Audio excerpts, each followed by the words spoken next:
welcome back to my channel. I'm so excited for today. I have my good friend Meg here with me, and we're going to be talking all about endometriosis. I was thinking about this because when I did the video with my friend Sarah on natural family planning, endometriosis was something that came up, and a lot of you guys have shared that you have endometriosis or someone you know struggles with it. And so Meg talks a lot about this. She's involved with a lot of endometriosis organizations, and so I thought it would be helpful just to spread awareness because it's something that I don't actually know that much about. And so I asked you guys on Instagram what you would be interested in, and you sent in a lot of good questions. So you can go ahead and introduce yourself, and then we'll just jump into the questions. So I'm Meg Connolly. I work with the Endometriosis Coalition. I'm the Director of Communications there. I was a stage 4 endometriosis patient in 2015.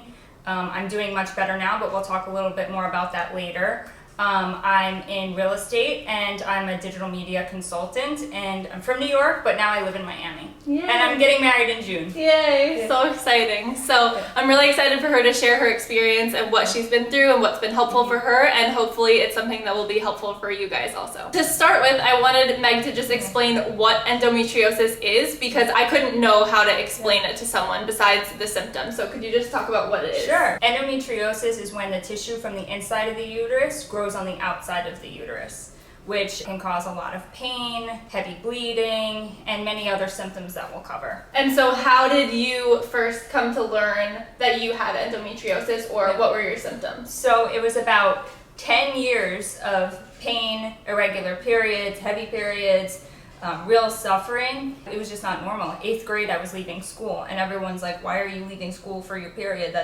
That makes no sense. And I said, I literally can't be here. I'm in such excruciating pain. I feel like I'm sick. I was vomiting because the pain was so bad. I had accidents all the time because I wasn't prepared, and I was a young girl. And it came to the point where I just thought this was normal. And I tried many measures to eliminate the pain. Nothing was working. One day, I walked up in the middle of class because I couldn't stay there anymore.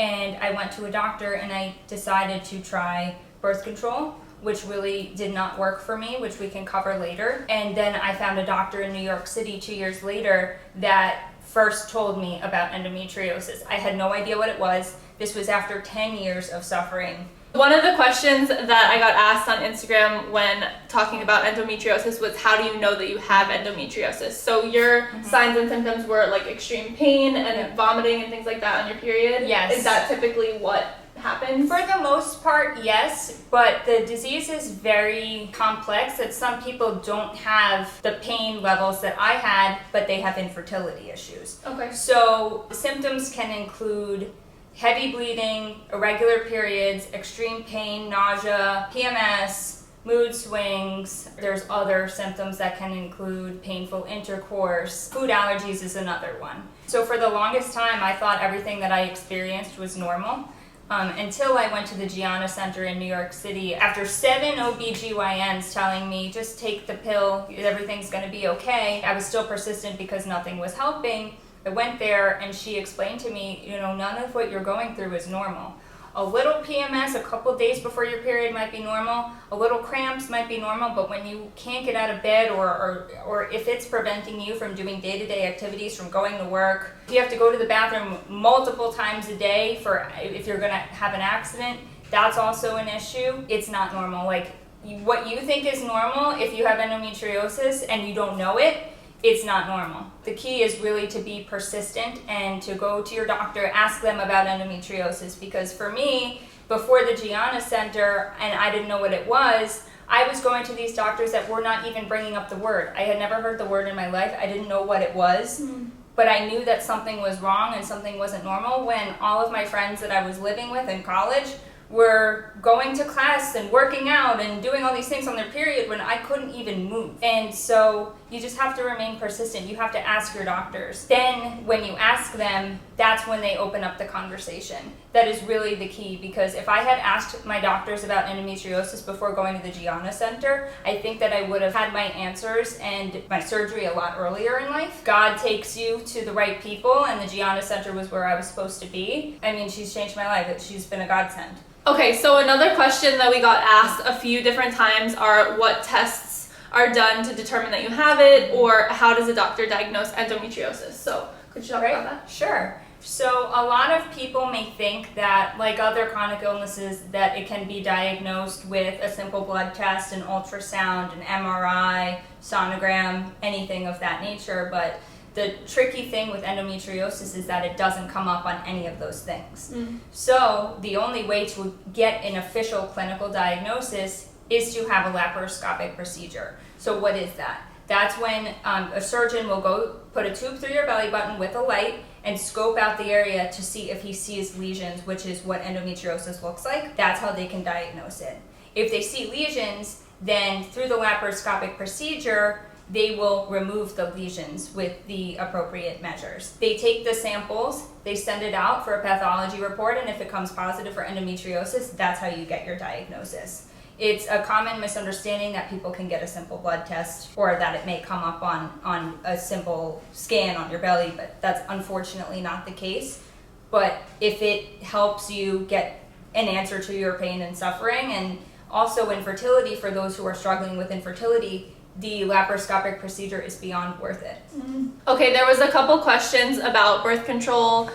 Someone said, I know birth control is common to take for symptoms and what the Catholic view on that would be. And another person said that they can't live without birth control without feeling like they're dying. So what is birth control a good answer for endometriosis, or like what would you say about birth control? So many doctors recommend that after you get a clinical diagnosis of endometriosis, they recommend that you go on birth control because it can help mask your pain. In my personal experience, before I had my clinical diagnosis, I needed an answer to my pain, and I went on the birth control pill. I tried 2 different packs, one for 3 months, which did not work for me, and then another for 2.5 months, which put me in the hospital for liver failure.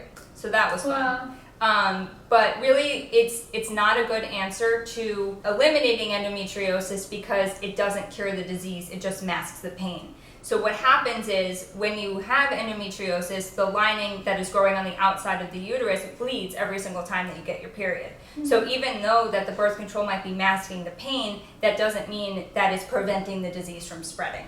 So if you go off of it, it might actually be much worse for you years later. Another thing that I wouldn't recommend with the birth control pill is it affects your hormone levels. So when it comes to the point where you may want to try and have children, you don't know, you don't have a good track record of how your cycles are, how your pains are, how your pain is, to determine if you might need a surgery for endometriosis. That is really what will help you get pregnant if you are having issues. Also, it may help you with your pain. So I personally do not recommend it, but I do understand what these girls are going through, saying that they can't live without it, because I've been through it. I can guarantee you though, since I had my surgery, I have not needed birth control to cover my pain because I don't have the pain that I had. I'm a completely different person than I was 3.5 years ago because of my surgery. It really changed my life. And I wanted to say something else about, somebody asked about the Catholic view on using birth control for this. So I don't want to get too much into morality of birth control use at the moment in this video, but it's not immoral to be using birth control for medical reasons if you're not sexually active. Correct. Because it's not interfering with the sexual act if you're not having sex. So it can be used to mask pain without getting into moral issues. It's giving your body all kinds of chemicals. Like we said in the NFP video, birth control is listed as a carcinogen. So it's not something that's healthy for your body, but definitely we understand. And I mean, I don't understand from personal experience what it looks like and how painful it is, but I do understand that it helps you get through the day without dying in pain. But I love what you were saying, that it can mask the symptoms, but it doesn't eliminate the disease. So without doing something to address the endometriosis, you're masking it and it's getting worse all that time. Correct. Your doctors aren't telling you, hey, listen, you might need a surgery to remove some endometriosis. Then you don't know, and that's not your fault at all. You're just doing what your doctor had told you that you need to do. And it really, I mean, I can tell you during my time on the birth control pill, the first 3 months, it took the edge off of the pain, but I did have stage 4, so it didn't eliminate my pain. Then it got worse later on. Everyone is different, everybody is different, but it is not an answer for the long term, I should say. Right. And obviously we're not doctors, we're not medical professionals, so don't take this as medical advice. You always want to go talk to a doctor. Correct. We're just talking about Meg's experience with all of this, and hopefully can shed some light and help you ask new questions with your doctors and medical professionals. Correct. I wanted to get back to Meg's experience and what you were telling me about different types of surgeries and some helpful and some not so helpful. So can you talk about that and like what ended up being helpful for you? Correct. So the traditional method of surgery that most OBs are trained in, or OBs that perform surgery are trained in, is called ablation. Okay. Ablation is similar to cauterizing the disease around the pelvic region or wherever the disease is. And then excision is the other method, which is where they cut to the root. So they don't use a cauterization process, they actually use scissors that cut to the root of the disease. Is cauterization like scraping off, or it's like burning? Burning it. It's like burning it off. Ablation, even though it's the more traditional method, that doesn't mean that it's the most effective method. So women that have had ablation sometimes have multiple procedures. And that is because endometriosis itself likes to feed on scar tissue. And when you cauterize, that creates more scar tissue, which is counterproductive to those who are trying to live healthy and happy and pain-free and the like. Whereas excision, because it cuts to the root, the retention rate is much lower. So I had excision surgery in July of 2015. It is February of 2019 and I haven't had a surgery. And my surgery was stage 4. Typically, if I had had ablation, I would have already been on my 3rd surgery this year. It is a little bit more expensive, but in the long term, you only end up having 1 or 2 surgeries in your lifetime. Right. So it is definitely an effective procedure that I recommend, which is excision, but whatever you feel is best for you is the method to go. Is it harder to find a doctor that does excision versus ablation? Yes. So I was living in New York at the time, and I went to Dr. Sechkin for my excision surgery. Feel free to message me. I'm happy to share my experiences with him. But you need to go on the internet and find excision specialists. It's a little bit harder, but it's worth it. If you are in desperate pain or if you're not feeling right, it's the method to use. Somebody asked if you had any favorite supplements that have been helpful for you. So did you take or do you take any supplements? Even before my diagnosis and I knew something was wrong, I was trying every supplement in the game, natural supplements, synthetic supplements, everything I tried, unfortunately didn't work for me. But who's to say that it might not work for you? Yeah, so some might be helpful, but your experience is that they weren't helpful. Correct. Someone asked if an anti-inflammatory diet after excision surgery has been helpful, or if you've tried that. An anti-inflammatory diet actually did help me even when my pain was at its worst. So before the surgery? Before the surgery. And after, but specifically before the surgery, because another symptom is food intolerances when you have the disease because of the location of where the disease typically resides. So, for example, I had lesions on my rectum and colon, which really affected my whole digestive system. So I went vegan for a couple of years, which I'm not a vegan type person. I do love my sushi, but I had to do it. And it did help prevent excessive painful bloating that I would experience if I had eaten something that was not an anti-inflammatory food. I do recommend it if you're having a high pain day, but it's something that I experienced when I was doing an anti-inflammatory diet was typically before my procedure. Now I don't eat as consciously as I did before my surgery, which I should probably work on that. But it is something that I definitely recommend. You have to do what works for you. Okay, so another thing I wanted to ask was if there's any other health effects of endometriosis other than the pain that you're experiencing or PMS and things like that. Does anything else come as a result of endometriosis? There can be indirectly related issues that can come with endometriosis. So for me, in my personal experience, when I went in for my surgery, I actually ended up having multiple intrauterine polyps, which causes heavy bleeding, as well as fibroids, which is another cause of heavy bleeding. I had those all removed in one procedure, but it was an issue for me because it threw off everything. I also had hormonal imbalances, which I still struggle with today. even 3.5 years post-excision surgery, but I'm doing much better after I started charting with Creighton with NFP. How did charting and using natural family planning help you Right. with hormonal imbalance? So when I started charting, it gave me a whole new look at my body. I never knew how hormones worked. I didn't know anything about it. So my issues were crazy mood swings, all these different hormonal imbalance issues. What happened was when I was charting for certain months at a time, I would go for blood work, which was ordered by the Gianna Center, and they were evaluating my whole case. And it turned out in the beginning that I was actually having low progesterone towards the ends of my cycles, which, even though after my surgery my body is healthy for a pregnancy in the future when I'm married, they don't know if my progesterone levels were high enough to have a healthy pregnancy. So what I was doing was I'm taking oral progesterone now, but everyone's different. Another option is HCG injections. There's, some people might need estrogen, but it really helped me balance out my hormones where my mood swings aren't off the wall. I'm much healthier now, but it is something that I highly recommend, even if you're single, married, engaged, whatever that may be. Charting has changed my life and my whole outlook on my body. Amazing. Yeah, so that's a great example of how natural family planning can be used when you're single. If you're having really bad period symptoms, it can help to diagnose things like that. And Correct. it can help you look at what might be the issue with your health. Yeah, and the name natural family planning can be deceiving sometimes because people think that it's only for people trying to get pregnant, but it really is for everyone who just needs to know their body better, to see if they need supplements such as progesterone, HCG injections, estrogen, whatever that may be. If someone has endometriosis, are there any tips that you have of things that were helpful, just like little things that they can do at home besides the surgery or maybe after they have surgery? Or I highly recommend the heating pad. The heating pad is my best friend even to this day when you want to relax.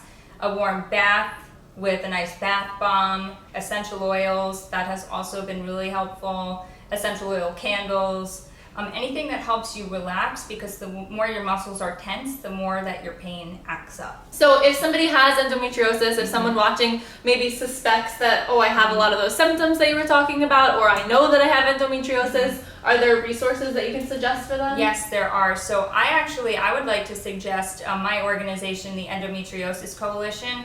Me and a team of amazing women have put together this great community on Instagram called the Endo Co, but it's the endo.co, and there is an incredible community on there. These women help each other. We post regularly.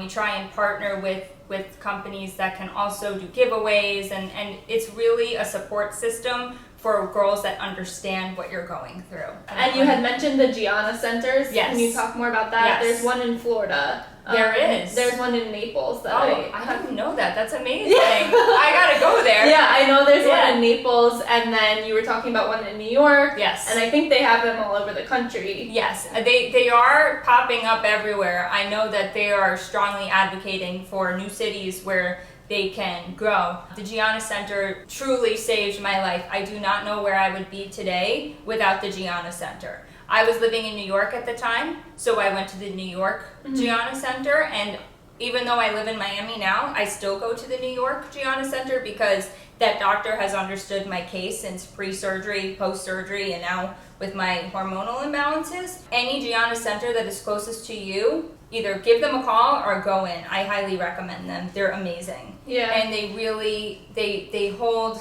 their Catholic values true. And I'll put everything in the notes below, like the Endo account and the Gianna centers and any other resources you want to share. We'll put all that down there. And Meg's Instagram account, so you can reach out to her if anything's going on. Do not be shy. You're never bothering me. I am happy to help all of you if you're struggling.